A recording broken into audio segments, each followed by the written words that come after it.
윤석열 대통령의 탄핵 선고 일정이 정해졌습니다. 이번 주 금요일 오전 11시입니다. 헌법재판소의 주인인 국민의 명령에 따라서 내란 속의 윤석열을 파면함으로써 민주주의의 위기, 민생과 경제의 위기, 안보와 평화의 위기를 반드시 해소해 줄 것을 국민과 함께 기대하고 명령합니다. 국민의힘은 헌재의 판결에 승복할 것입니다. 선고 결과를 어떻게 예상하냐라는 질문이 이어졌습니다. 네, 만장일치 확신합니다. 인용과 기각 각각 어느 쪽에 좀 무게를 두실까요? 제 나름대로의 판단이 있습니다만은 공개적으로 말씀드릴 사항이 아니라고 생각합니다. 거기에 대해서도 답변하지 않겠습니다. 결과에 대한 예측은 제각각이지만 선고일이 지정된 것만으로도 분명해진 게 있습니다. 우리 사회의 불확실성이 일정 부분 해소됐다는 점입니다. 정청래 탄핵소추위원장이 선고 소식을 전한 시점이 10시 37분쯤이었는데요. 곧바로 주식시장이 반응을 하면서 상승폭을 키웠습니다. 환율도 다소 이렇게 하락을 했습니다. 무한 대기만 하던 각 기관들도 본격적인 대비에 들어갔습니다. 정오를 기점으로 안국역 일부 출입구는 폐쇄가 됐고요. 경찰도 오후부터 헌재 근처에 사람이 다니지 못하게 통제를 시작했습니다. 인근 학교 11곳도 선고 당일 휴교 계획을 내놨습니다. 멈춰있던 우리 사회가 다시 돌아가기 시작했습니다. 예, 주가가 가장 먼저 반응을 했고요. 환율도 조금 내렸습니다. 4월이 되니까 분위기가 확 바뀐 느낌도 들고 단 하루 만에 이럴 수 있을까라는 생각도 들면서도 반면에 왜 이제서야라는 생각도 지울 수는 없는 상황인 것 같습니다. 어떻게 보셨을까요? 한 말씀씩 듣죠. 한 3주 정도 계속 이번 주는 가능하겠다라는 얘기를 하셨는데 김희정 의원님. 한 달 넘게 돌림 노래를 하다 보니까 오늘 또 하필 만우절날 선고일이 지정이 됐잖아요. 이거 진짜야? 이런 생각이 먼저 들었고요. 예. 동시에 드디어 그리고 우리가 숨을 좀 쉴 수 있겠다. 이제 우리가 일상으로 돌아갈 수 있겠다. 이런 생각이 들어서 정말 주변의 모든 사람들과 함께 선고일 지정만으로도 굉장히 기뻤습니다. 예. 정광재 의원님. 지난 주말에 꽃샘추위로 눈이 왔습니다. 그런데 이미 겨울은 지나고 봄은 왔죠. 세상 모든 일에는 끝이 있게 마련인데요. 이제 헌법재판소에서 진행하는 윤석열 대통령에 대한 탄핵 재판, 이제 그 끝이 보이기 시작합니다. 결과가 어떻게 됐든 간에 저는 결과에 모든 국민이 승복하는 그런 계기가 되기를 바라는 마음으로 4월 4일 선고를 지켜보겠습니다. 네, 김보엽 의원님. 저는 봄이 오는 줄 몰랐습니다. 그런데 오늘 국회에서 꽃이 보이기 시작했습니다. 묵은 채증이 내려가는 느낌이었고요. 봄 가뭄이 길어서 산불도 나고 그랬잖아요. 봄 가뭄 끝에 단비가 내린 느낌이었습니다. 예. 선고기일이 잡혔다는 뉴스를 보고 드디어 이제 끝이 나는구나, 끝을 보는구나라는 생각이 들었습니다. 진짜 지난 몇 주 동안은 도저히 끝날 것 같지 않은 그 공포의 돌림 노래를 듣는 기분이었는데 이번 주 금요일로 해서 이제 끝나고 다음 단계로 이제 대한민국이 나아가지 않을까, 새로운 국면을 맞이할 거라는 생각이 들었습니다. 예. 자, 김보엽 의원은 목이 쉰 걸로 봐서는 광장에서 많이 외치셨나 보네요. 어제 야5당 사전 집회가 있었는데 예. 그 자리에 연사여가지고 소리를 좀 질렀습니다. 예. 광장에서 다양한 목소리가 나오고 있는데 이제는 4월 4일 이후에는 평온이 되찾아오기를 많은 분들은 바라는 것 같습니다. 헌재가 선고기일을 통지했다는 것은 어느 쪽으로든 가닥은 잡혔다.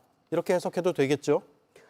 그렇습니다. 그러니까 오늘 오후에 보도된 내용들을 보면요. 오전에도 평의가 있었고 판결도 마친 걸로 본다. 이런 보도들이 쏟아지고 있어요. 그래서 이제 다 내용 결정이 됐구나라는 생각이고요. 최근에 또 약간 그런 조짐들이 있긴 했어요. 그런데 이제 선고일이 지정이 안 되다 보니까 평의 시간도 점점 줄어든다. 연구관들에게 요구하는 자료도 부쩍 줄었다 이런 네. 얘기가 나왔지만 그래도 이게 과연 이게 어떤 시그널인지 우리가 판단할 수가 없었어요. 기일 지정이 안 됐기 때문에. 그래서 심지어는 현재 뭐하냐, 밤을 새워서라도 해야지 왜 평일을 1시간 하고 마는 거냐, 이제 이런 볼멘 목소리, 국민들의 어떤 비판과 불만까지 이제 나오기 시작했던 그런 차였는데 아마 그런 것들이 이제 결론으로 가고 있었구나, 이미 정해졌구나, 우리가 몰랐을 뿐이었구나라는 생각에 이르게 되고요. 이제 뭐 절차는 거의 마무리가 된 게 아닌가. 2일 날도 뭐 평의가 있다고는 하는데 뭐 그러고 나면 결정문에 사인하고 최종 확정이 되는 그런 순간이 오겠죠. 다만 지금까지도 우리가 무수한 그 추정만 난무했었는데 보안이 굉장히 잘 지켜졌던 것 같아요. 네. 4일 날 11시 그 순간까지 철통 보안 꼭 지켜지길 다시 한번 당부하겠습니다. 예. 가부간의 결정 났겠죠?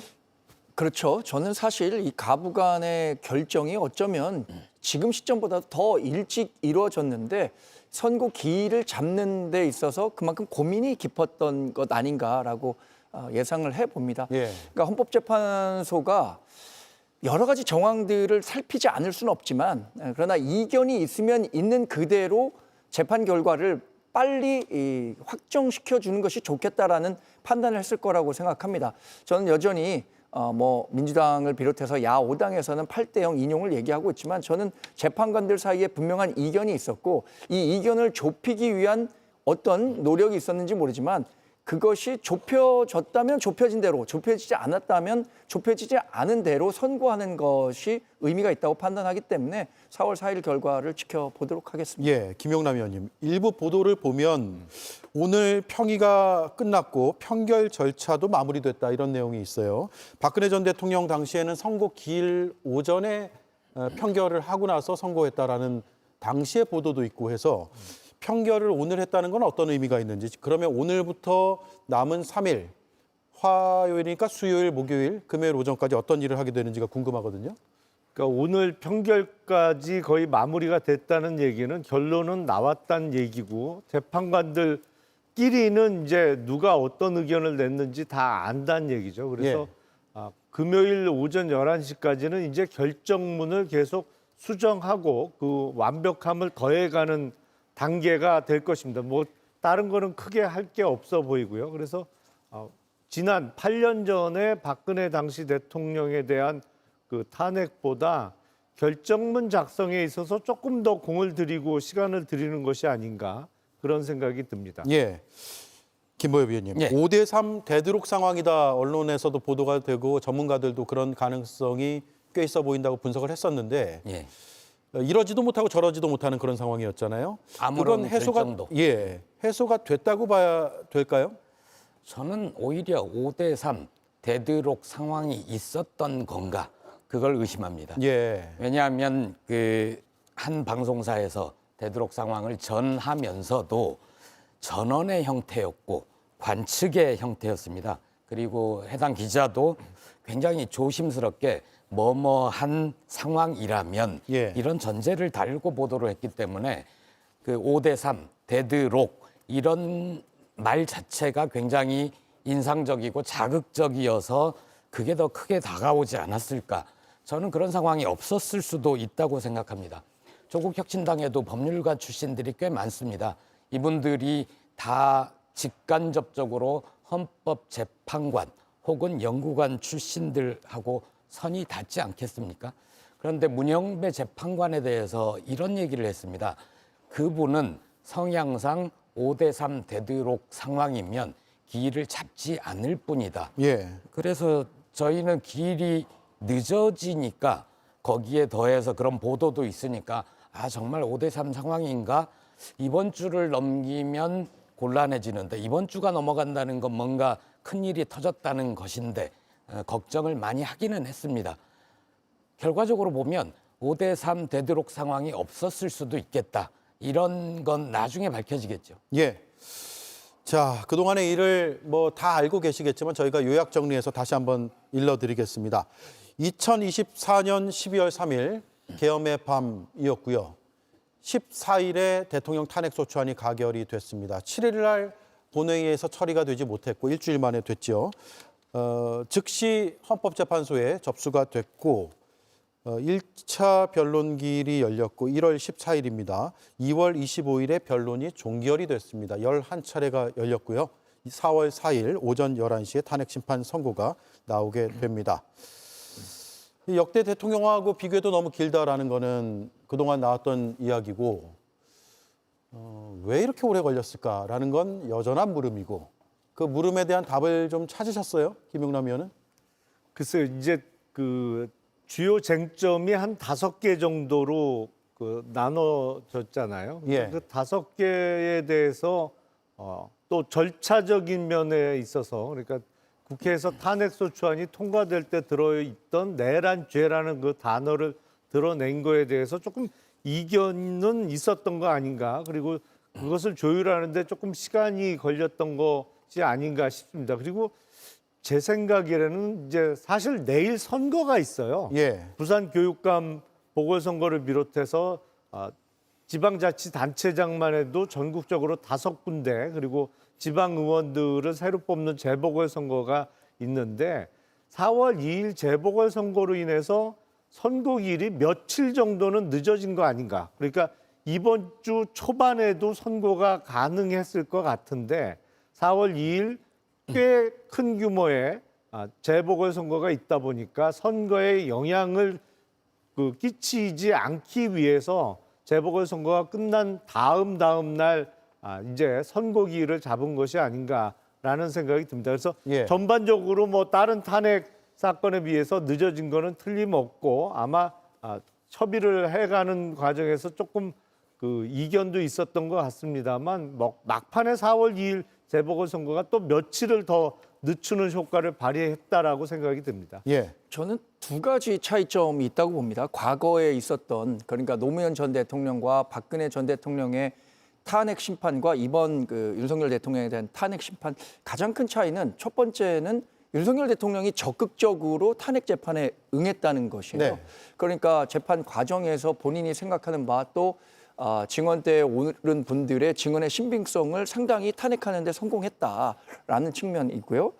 두 번째는 누가 뭐래도 국민 여론이겠죠. 노무현 전 대통령 당시 2004년에는 촛불 집회를 비롯해서 노무현 전 대통령에 대해서 그러면 탄핵에 이를 만한 중대한 사유냐라고 셌을 때는 그렇지 않다라는 여론이 압도적으로 높았고 예. 박근혜 전 대통령 탄핵 재판 때도 지금과 비교하면 상대적으로 탄핵 인용에 대한 여론이 상당히 높았는데 윤석열 대통령 탄핵 재판과 관련해서는 이게 절차적 정당성 문제들이 계속 부각되고 또 하나는 윤석열 대통령 집권 2년 8개월 만에 이루어진 탄핵 재판이기 때문에 이것이 마치 지난 대선의 연장선상 혹은 또 조기 대선의 가능성까지 언급되면서 이런 여론의 큰 변화가 있었기 때문에 더 심사숙고할 수밖에 없지 않았는가 이런 생각을 하게 예. 됩니다. 오늘 2가지 예. 좀 보태고 싶은데. 네, 보태시죠. 일단 그런 견해도 있을 수 있겠지만 첫 번째는 이전 두 대통령의 탄핵 사유와 명백하게 다르잖아요. 친위 쿠데타였습니다. 비상계엄을 선포를 하고 압도적인 다수의석을 갖고 있는 야권과 대화를 해서 무언가 풀어볼 생각은 하지 않고 무력으로 다시 흐트러버리고 비상 입법기구라는 걸 만들어서 장기 집권을 획책했던 친위 쿠데타였다. 이전에 없었던 탄핵 사유라는 것이고요. 또 하나는 헌법재판소 재판관들이 심사숙고를 했을 겁니다. 어떤 점에서 심사숙고를 했냐면 탄핵 반대하는 여론도 꽤 있고 반대 움직임도 조직적으로 강하고 그러므로 판결문을 쓰고 나서 탄핵에 반대했던 사람들조차도 승복하지 않을 수 없는 완벽한 판결문을 쓰기 위해서 예. 심사숙고를 했을 것이다. 완결성을 위함이다. 예. 예. 김은정 의원도 한 말씀 네, 분석해 그런 주시죠. 부분 예. 대체로 동의하고요. 저는 뭐 나중에 아마 얘기할 거라고 생각했는데 지금 당겨서 해야 될 것 같은데. 네. 아까 절차적 정당성, 절차상의 문제, 그게 이제 사실은 국민의힘을 포함한 이 강성 지지층에서 대통령에 대한 뭐 제일 많이 거론되는 내용 아니었습니까? 내란 죄 자체를 형사재판으로 넘기고 그러나 혐의 자체는 남겨둔다 이제 이런 얘기를 했었는데 저는 아마 그 부분에 대해서 조금 숙고의 시간이 길어졌던 게 아닌가 생각을 해요. 그러니까 계속해서 내란죄를 빼고 나면 도대체 왜 탄핵했느냐 그러면서 이제 소위 안철수 의원 같은 분도 만약에 내란죄를 뺐다고 하면 나는 탄핵소추안에 찬성 안 했을 거다라는 그런 얘기까지 심지어 하지 않았습니까? 네. 그래서 그 부분에 대해서 국민들이 다 승복할 수 있고 특히 박근혜 대통령 때와 달리 여론이 굉장히 더 쫙 갈라져서 갈등이 훨씬 고조되고 내분이 격화되고 뭐 이런 양상으로 흘렀잖아요.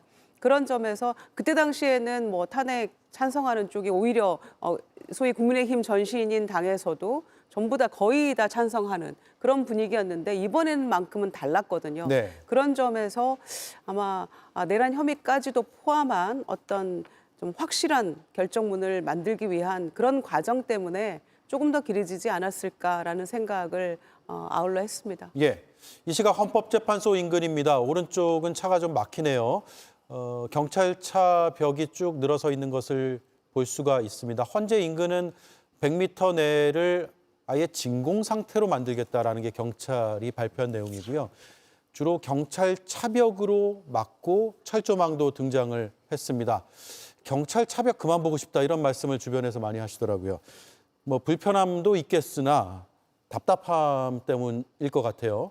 일상적으로 잘 보지 못하던 차벽이 어느 순간부터 많이 보이기 시작해서 이제 그만 봤으면 좋겠다, 일상을 되찾았으면 좋겠다 이런 말씀들을 주변에는 많이 하는 것 같습니다. 며칠 뒤면 사라지게 될지 주목을 좀 해봐야 될 것 같고요. 대통령실의 입장도 나왔는데요. 기존 입장과 마찬가지로 차분하게 헌재 결정을 기다릴 것이다 라고 발표를 했고 이어서 실장 주재 수석회의에서 여기서 실장은 비서실장을 얘기하는 것이고요. 비서실장 주재 수석회의에서 3월 수출입 동향 결과에 대한 보고 등을 논의했다라고 해서 대통령실에서는 원론적인 입장을 전해왔습니다. 그리고 당일날 그러면 어떻게 발표를 할 것인가 그 형식에 대해서도 헌재에서 설명이 있었는데요. 기자들에게 생중계를 할 것이다라고 알렸고요. 일반인의 방청이 허용된다라고 합니다. 김보엽 위원님, 예. 과거하고 같은 방식인 건가요? 예, 제 기억으로는 노무현 대통령 때는 사실 좀 오래돼서 기억이 가물가물합니다. 예. 근데 그때도 생중계를 했고 일반인 방청이 허용이 됐고요. 박근혜 대통령 때는 확실하게 기억이 나죠. 워낙에 충격적인 장면들이 많았습니다. 국회에서 탄핵소추안이 통과되는 그날도 그랬고 헌법재판소에서 선고가 이루어지는 날도 광장에서 아마 중계가 되고 탄핵에 찬성했던 분들이 환호성을 지르는 장면. 그런데 헌재 앞에서는 탄핵에 반대했던 분들이 격한 시위를 벌이면서 버스를 흔들고 그 위에 스피커가 떨어지고 몇 분이 사망하는 사고까지 벌어졌었죠. 이번에는 그런 일이 부디 없기를 바랍니다. 예. 2017년에는 이정미 당시 헌재 소장 권한대행이 주문을 읽었는데 그 주문을 읽기 전까지 출근길 모습도 화제가 됐고요. 헌재에서 심사숙고하는 것을 국민들의 응원도 많이 받았던 기억이 납니다. 당일 선거 모습을 보고 어떤 식으로 4월 4일 선거가 나올지 한번 예측해 보겠습니다. 재판관 전원의 일치된 의견으로 주문을 선고합니다. 주문, 피청구인 대통령 박근혜를 파면한다.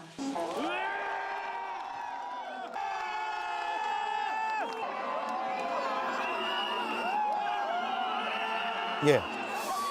2017년 3월 10일의 모습입니다. 당시 이정미 헌재소장 대행이 주문을 발표했고요. 그 뒤에 광장에서 환호하는 모습을 8년 만에 다시 보게 되는군요. 4월 4일에는 어떤 광경이 펼쳐질지 물론 예단할 수는 없는 그런 상황 속에서 지금 방송을 하고 있습니다. 김용남 의원님, 네. 문영배 대행이 주문을 읽게 되죠? 그렇죠. 지금 뭐 헌법재판소장 권한대행을 하고 있으니까요. 헌법재판관 8명 중에서도 재판장의 자격으로 주문을 읽게 되고요. 보통의 경우에는 이제 이유를 먼저 읽고 마지막에 그 저런 주문 피청구인 대통령 누구누구를 뭐 이렇게 파면한다라는 주문을 읽는 경우가 대부분인데, 그렇게 되면 이제 그 거의 만장일치로 그 탄핵 인용 의견이었다라는 것이 확인되는 것이고, 예. 보통 의견이 갈린 경우, 뭐 예를 들어서 뭐 7대1, 6대2, 뭐 그런 5대3 뭐 이렇게 의견이 갈린 경우에는 주문을 먼저 읽고 그다음 이유 또 그리고 소수 의견 이렇게 의견을 밝히는 경우로 진행되는 경우가 많아서 아마 11시에 결정문을 읽기 시작하면 이게 최종적으로 결과가 어떻게 나오겠구나라는 예. 것을 알 수 있지 않을까 싶습니다. 예. 선고 이유를 먼저 밝힐지, 주문을 먼저 밝힐지 그 부분도 눈여겨봐야 될 것 같고요. 김유정 의원도 같은 생각이시겠죠? 이게 헌재에서 주로 이렇게 해왔다 그러더라고요. 그렇습니다. 박근혜 대통령의 경우에는 2017년 3월 10일 11시 21분에 주문을 읽었거든요. 예. 주문을 읽는 그 즉시 선고, 그러니까 효력이 생기는 거라서 아마 이번에도 마찬가지일 것 같고요. 지금도 기억에 생생한 게 그때 당시 이정미 권한대행이 시계를 딱 보고 나서 읽는 예. 그 장면이 기억에 나거든요. 그래서 아마 이제 그 효력 발생 시간이랄지 이런 것들을 명확히 하기 위한 것 같고요. 그래서 11시 21분으로 나와 있고요, 여전히. 그래서 아마 4일 날도 그렇게 되지 않을까 생각하는데요. 생중계 또 일반인 방청 뭐 이제 헌재 그 홈페이지 들어가 신청하면 추첨을 통해서 이제 그 허용이 된다고 하는데, 그런 것만 보더라도 저는 자신이 있기 때문에 할 수 있는 그런 거라고 여전히 생각하고 있습니다. 예. 결정문에서 처음에 주문을 밝히면 결론을 쉽게 알 수 있을 텐데 선고 이유를 쭉 설명하고 마지막에 주문을 밝히면 전원일치 가능성이 크다라고 전문가들은 그렇게 얘기는 합니다만, 그래도 그걸 듣는 시민들 입장에서 굉장히 속이 탈 것 같아요. 결론도 궁금하고 걱정도 되고. 고 노무현 전 대통령 때는 그 결정문 낭독 시간에 25분이 소요됐다고 하고요. 박근혜 전 대통령 때는 21분이 걸렸다고 합니다. 이번엔 평의도 오래 이루어졌고 대통령 측에서 제기한 문제도 많고 해서 쟁점이 복잡하지 않더라도 꽤 걸릴 것이다라는 분석이 나오고 있는데, 김보엽 정광재 의원님 얼마나 걸릴까요, 시간이? 몇 분으로 얘기해야 되는 건 아니죠. 몇 분으로 해주시면 더 좋습니다. 저는 결정문 낭독에 길지 않을 것이라고 봅니다. 오히려 길지 않을 것이다. 왜냐하면 쟁점 자체가 그닥 많지 않습니다. 한덕수 탄핵소추 당시 선고 때처럼 개별 의견들이 좀 있을 수도 있습니다. 네. 그 이제 전체 의견으로는 8대 0으로 파면 결정을 하되 각각의 개별 의견을 달아서 그게 길어질지, 그걸 각자 얘기를 하면서 길어질지는 모르겠으나 전체 결정문 자체는 그닥 길지 않을 거다. 조심스럽게 예측해 봅니다. 예. 3차 변론길부터 11차까지 쭉 윤석열 대통령이 출석을 했잖아요. 선고 당일날도 모습을 드러낼 것인가, 이게 굉장히 궁금하고, 이게 경호 문제도 있고 광장의 이런 집회와도 관련이 있기 때문에 특히나 주목이 되는 부분인데, 형사재판과 다르죠. 예. 의무는 없죠. 그렇습니다. 형사재판의 경우에는 선고 기일날 피고인이 법정에 출석해서 선고를 들어야 됩니다만, 이거는 일종의 그 징계를 하는 행정재판의 성격이 강하기 때문에 그 피청구인 본인이 꼭 선고 기일날 나오지 않아도 됩니다. 제 기억에는 8년 전도 그렇고 그 전에 노무현 대통령의 경우에도 피청구인이 그 헌법재판소 법정에 출석 안 한 상태에서 선고가 이루어졌던 것으로 기억을 하고, 이번에도 이제 심리 기일에는 출석을 했습니다만 그 선고 기일에는 어떠한 그 헌재 주변에서 돌발 사항이 발생할 가능성도 있기 때문에 이런저런 경호와 안전상의 문제로 아마 헌재에는 출석하지 않은 상태에서 선고가 이루어질 가능성이 높지 않을까 그렇게 생각을 합니다. 예. 제가 앞서 말씀드렸다시피 경호 문제도 있지만 당일에 인근 집회가 과열되느냐 아니냐의 문제와도 관련이 있을 것 같고요. 경찰에서 대통령 출석 여부가 큰 변수다라는 입장까지 밝힌 상황입니다. 출석을 자제해야 될까요? 아닐까요? 어떻게 보십니까? 저는 윤석열 피청구인이 나라를 위해서, 국민을 위해서 할 수 있는 마지막 한 가지가 있다면 선고 당일날 출석 안 하는 거라고 생각합니다. 예. 해서는 안 된다고 보고요. 만약 파면 선고가 나더라도 그거를 흔쾌히 받아들일 모습을 보일 것 같지도 않고요. 여전히 지금 대통령실에서는 기각을 우세하게 보고 있다는 거 아닙니까? 오늘 또 국민의힘에서는 뭐 4대4로 기각이다 이런 얘기까지 나오고 있는 마당이기 때문에 지금 4개월간 너무 이 기다림에 지쳐 있는 국민들에게 흔쾌한 반성과 사죄와 참회의 모습을 보일 요량이 아니라면 저는 나와서는 안 된다. 게다가 지금 경찰 오늘부터 지금 비상근무 들어갔잖아요. 그리고 예. 말씀하신 대로 100m 이내 진공 상태인데 지하철 역사에 벌써 안내문이 붙어 있더라고요. 선고 당일날 안국역 그 무정차 안내문이 붙었고 학교들도 휴교고 경복궁 포함해서 뭐 박물관 전부 다 그날 다 문 닫는 날이거든요. 그런 상황인데 오히려 그동안 계속해서 체포영장 발부됐을 때 그 안에 요새 만들어가지고 관저에서 저항하고 뭐 밖에 있는 지지층들 선전선동하고 했던 모습들에 비추어 본다면 저는 아마 이번에도 달라질 것 같지 않고요. 반성 안 할 것 같아요. 그러니까 절대 나오지 말고 마지막으로 국민을 위해서 한 가지 일 해주시라 이렇게 부탁드립니다. 예. 그래서 저는 이 부분 잘 모르겠습니다. 사실 윤석열 대통령의 자유의지라고 생각합니다. 그동안 적극적으로 헌법재판소 탄핵 재판에 응해 왔는데 마지막 결과에 참석하지 않는 것이 국가에 도움이 될까? 저는 참석해서 그리고 우리 당도 얘기했지만 헌법재판소의 결과는 이게 승복을 안 할 수도 없는 구조입니다. 예. 대통령이 직접 나가서 당당하게 재판을 받고 기각이면 기각, 인용이면 인용, 있는 그대로 헌법재판소의 결과를 받아들이는 게 더 성숙한 우리 대한민국의 민주주의를 완성하는 데 도움이 될 것이라고 생각하기 때문에 윤석열 대통령의 고민이 깊겠지만 참석하고 안 하고에 따라서 윤석열 대통령이 뭐 대중을 선동한다. 그렇지 않고 뭐 자중하는 것이 좋다. 이렇게 판단하기는 좀 곤란한 문제라고 생각합니다. 예. 어쨌든 주문 낭독 직후에 효력이 발생하기 때문에 결과에 따라선 들어갈 때 신분과 나올 때 신분이 달라질 수도 있고 또 그렇지 않을 수도 있고 그런 상황까지 가만히 아마 되지 않을까라는 생각이 드네요. 경찰은 헌재 인근의 100m를 진공 상태화 이미 했고 지금도 하고 있다라고 하고요. 앞서 안국역의 모습을 보셨지만 이건 일단 상공에서 본 헌재 주변의 모습입니다. 경찰 차벽으로 둘러싸여 있고요. 진입하기가 쉽지 않을 듯 합니다. 경찰에서 제공한 사진인가요? 예.